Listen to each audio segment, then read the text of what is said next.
Welcome to this interactive video session on cultural assumptions to foster inclusivity.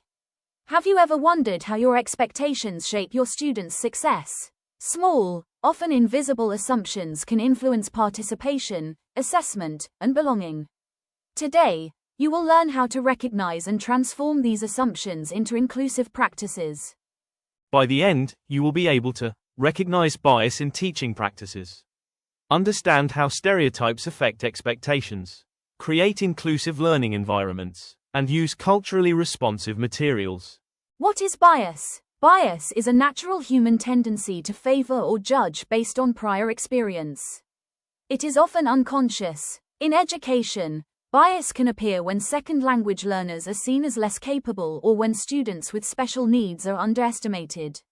Bias can affect assessment, participation, and expectations. Bias also affects the wider classroom climate. When students perceive unfairness, trust and motivation decrease. How bias forms. Teacher biases often stem from personal experiences, cultural misunderstandings, or systemic stereotypes. Bias can be explicit or implicit. Explicit bias refers to attitudes we are aware of and can openly recognize. For example, you may call on confident students more often or interpret silence as a lack of ability, when it may reflect cultural norms.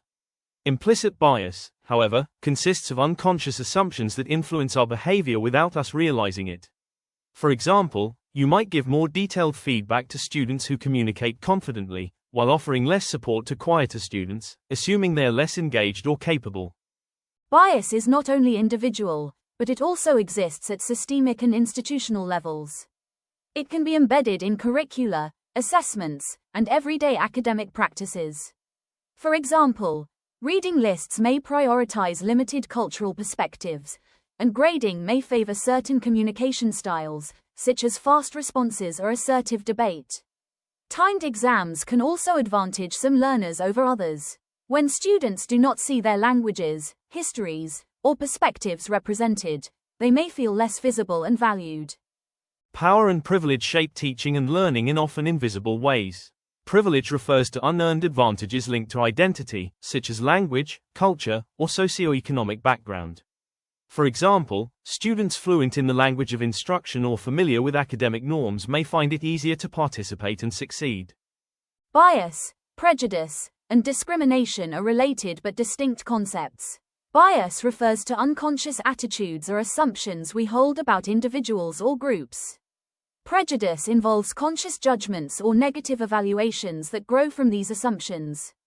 Discrimination occurs when bias or prejudice is translated into actions or decisions that result in unequal treatment. Lecturers' perceptions are shaped not only by performance, but also by implicit cultural stereotypes. These unconscious biases can lower expectations, especially for students from minority or migrant backgrounds. Research shows that early expectations influence the level of support and challenge students receive, and can become self-fulfilling, shaping long-term outcomes. What we expect from students can shape who they become. Recognizing intersectionality is key to understanding bias in teaching. Students' experiences are shaped not by a single factor but by the interaction among culture, gender, language, special needs, and socioeconomic background. These overlapping factors influence how students participate, perform, and feel included. Reflecting on personal bias in teaching. Reflecting on personal bias is a key step toward inclusive teaching. Lecturers need to examine how unconscious biases influence assessment, engagement, and classroom dynamics. Culturally responsive teaching begins with awareness of how our own identities shape expectations. It also requires a commitment to equity and the skills to create fair, inclusive learning environments.